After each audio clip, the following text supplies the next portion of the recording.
Amados irmãos e irmãs, ao longo da nossa vida, cruzaram o nosso caminho, provavelmente, dois tipos de pessoas que nos deixam muitas vezes confusos em relação a como agir diante delas, quando o tema, por exemplo, é a questão do perdão.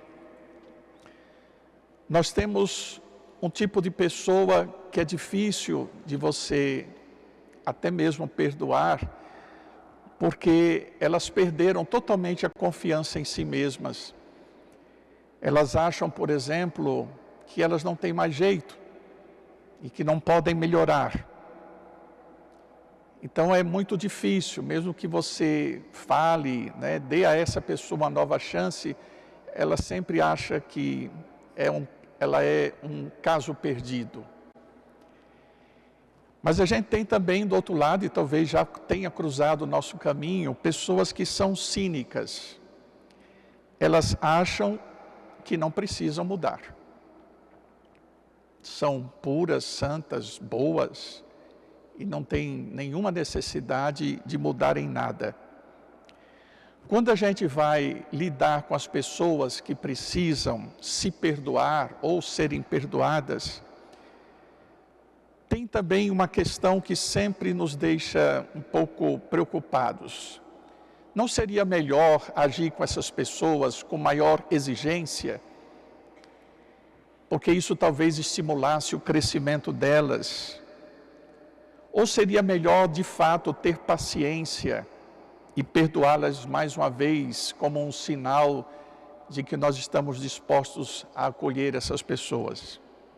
É claro que cada caso é um caso, mas nós vamos pedir a palavra de Deus hoje que nos ajude a entender como lidar quando essas questões aparecem em nossas vidas. Uma primeira coisa que a palavra de Deus nos ensina e que é muito precioso, mas muito mesmo, muito próprio da sabedoria que vem da palavra de Deus, é que para a gente se perdoar e perdoar alguém, é preciso esquecer o passado e olhar na direção do futuro. Olhar para frente, crendo que Deus tem o poder, como diz o texto bíblico, de fazer novas todas as coisas. Que Deus, como está na primeira leitura, tem o poder de abrir um caminho no deserto, como Ele fez com o povo de Deus. Que Deus tem o poder de oferecer água para a nossa sede, mesmo que estejamos no deserto da vida. Não olhar para as coisas passadas, nem para os fatos antigos, é o conselho que Deus nos oferece na primeira leitura de hoje. Se a gente não conseguir fazer isso, é difícil se perdoar e é difícil ir ao encontro de alguém para oferecer o perdão. Se a gente não tiver essa capacidade. Paulo, na segunda leitura, fala a mesma coisa que Isaías disse na primeira leitura, mas fala do jeito de Paulo.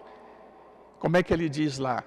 Esquecendo o que fica para trás, eu me lanço para o que está na frente. E ninguém melhor do que Paulo para dizer isso. Ele foi perseguidor dos cristãos.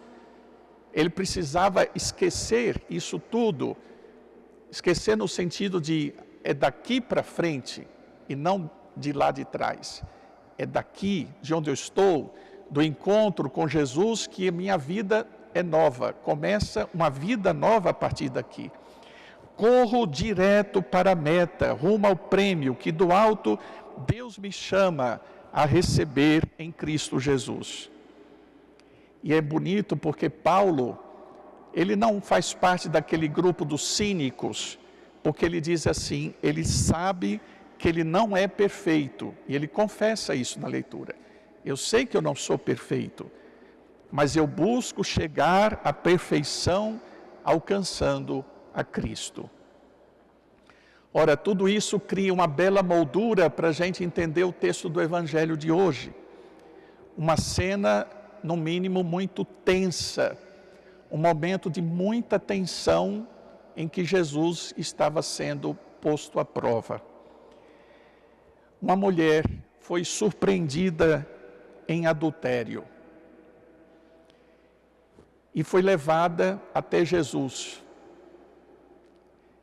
A lei do Antigo Testamento, a lei de Moisés, mandava apedrejar. E é interessante, mandava apedrejar os dois, o homem e a mulher. Mas é interessante, né? Por que só levaram a mulher? Fica aí uma questão.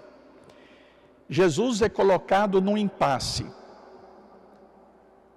Aprovar a lei e dizer apedrejem, ou então deixar passar um pecado grave.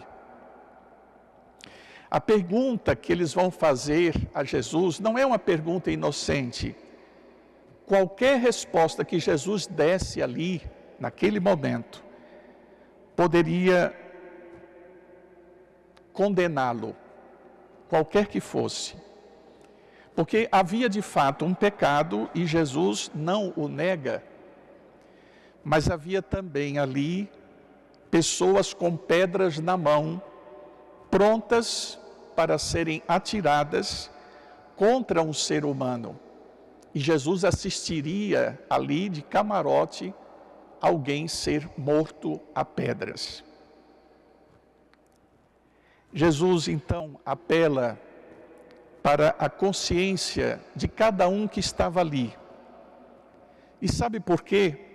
Quando a gente lê esse evangelho pela primeira vez, a gente pensa que Jesus está querendo só salvar a mulher. Não tenhamos dúvida disso.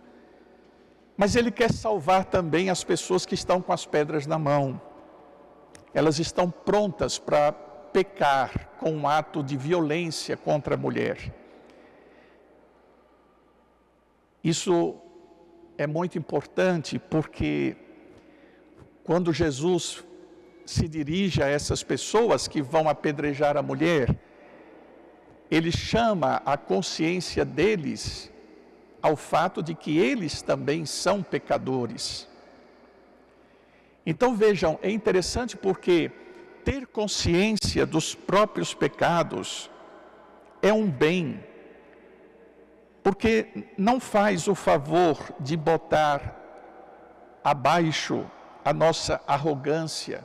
Aliás, a consciência do pecado nos faz colocar a nossa arrogância de lado, a nossa prepotência. Todos nós estamos de acordo que ninguém suporta viver com pessoas que se acham sempre certas e vivem por causa disso examinando a vida alheia. E geralmente examinam com uma lente de aumento, para não deixar escapar nenhum defeito dos outros. Vocês conhecem pessoas assim, tenho certeza. São pessoas que do ponto de vista espiritual não progridem, porque não vê em nada que precisa melhorar. É gente que muitas vezes vai se confessar e diz: eu não roubo, eu não mato, eu não bebo, eu não faço mal a ninguém. E pronto. É sempre bom lembrar um texto que uma vez eu li em algum lugar, escutei, que diz assim: existem 4 coisas na vida que não se recuperam. A pedra, depois de ter sido atirada, a palavra, depois de ser proferida, a ocasião, depois de ser perdida, e o tempo, depois de ter passado. Pois é, entre essas 4 coisas está a pedra que atiramos. Quando essas pessoas atiram a mulher aos pés de Jesus, eles já a julgaram. Eles já sabem, inclusive, qual a sentença, mas eles estão querendo ouvir o julgamento de Jesus. Tudo isso, segundo o Evangelho, tinha um objetivo. E está lá escrito, eles queriam colocar Jesus à prova, queriam armar uma arapuca para pegá-lo numa contradição, porque, como eu disse, qualquer resposta que ele desse ali seria fatal. Da resposta de Jesus, vejam bem, isso aqui é interessante, da resposta de Jesus dependia a vida da mulher e a sua própria vida. A depender do que ele dissesse, ele também poderia sofrer algum tipo de punição. No fundo, meus irmãos, eles não queriam julgar a mulher. Eles não queriam ouvir somente o julgamento de Jesus. A mulher já estava julgada por eles, já estava condenada. Eles queriam, na verdade, era julgar e condenar Jesus pela resposta que ele desse. E o que faz Jesus? Curva-se, abaixa os olhos e começa a escrever no chão com o dedo. É bonito esse gesto de Jesus. Ele tira o olhar dele do olhar da mulher, naquele momento de acusação. É uma espécie de pudor de Deus. Ele não quer que a gente se sinta culpado. E Jesus começa a escrever com o dedo no chão. Santo Agostinho, uma vez comentando esse texto, ele diz que Jesus ali está fazendo a mesma coisa que Deus lá no Antigo Testamento fez quando escreveu com o próprio dedo as tábuas da lei, os 10 mandamentos, e entregou a Moisés. Diz o texto bíblico do Antigo Testamento que ele escreveu com o próprio dedo as tábuas da lei. Provavelmente Jesus ali está recuperando essa imagem. Deus é o legislador. Ele está escrevendo a nova lei. E qual é a nova lei que ele escreve? Quem não tiver pecado, que atire a primeira pedra. É uma coisa impressionante, porque vejam, estava tudo programado para qualquer resposta de Jesus se reverter contra a mulher e contra ele. E olha o que a verdade é capaz de fazer. Ela desarma a falsidade. Quando a verdade ela é pronunciada, ela não dá espaço para você ser falso. E aí diz o texto que saindo um por um, a começar pelos mais velhos, foram deixando a mulher sozinha com Jesus. Santo Agostinho também, comentando essa cena, ele diz de uma maneira muito bonita. Eu me lembro que eu até me emocionei quando eu li esse texto de Santo Agostinho. Ele disse assim: ficaram apenas 2 pessoas, a miséria e a misericórdia, a miserável e a misericórdia, a mulher se sentindo miserável e Jesus, que é o rosto da misericórdia. Meus irmãos, nós estamos há uma semana praticamente da Semana Santa. Tomara que Jesus siga de olhos baixos o tempo suficiente para a gente se salvar da roda daqueles que nos acusam, para que Ele, levantando enfim o seu olhar, e aí sim, olhando para os nossos olhos, Ele nos dirija aquelas palavras que só Deus é capaz de dizer a alguém: eu não te condeno, vá e não peques mais. E nós, finalmente, ao ouvirmos estas palavras, nos sentiremos livres, aliviados, por não termos sido apedrejados e por termos escutado do único que tem direito de ser o nosso juiz, essas palavras de perdão. Se a gente não quiser experimentar o que Jesus disse à mulher, que pelo menos a gente tenha coragem de baixar as nossas pedras e sair de fininho, com vergonha na cara, por estar julgando os outros e com pedras na mão. Hoje, Jesus está pedindo de nós para fazermos uma escolha. Ou jogamos a pedra que está prevista, ou adotamos a lógica capaz de fazer viver quem está condenado, que é a lógica do amor. Vejam que Jesus concorda tanto com Isaías como com São Paulo. Vá e não peques mais. O que significa? Deixa o passado e olhe daqui para frente. Vá e toque sua vida para frente. A partir desse encontro comigo, uma vida nova começa. Não leve mais em conta o que você fez no passado.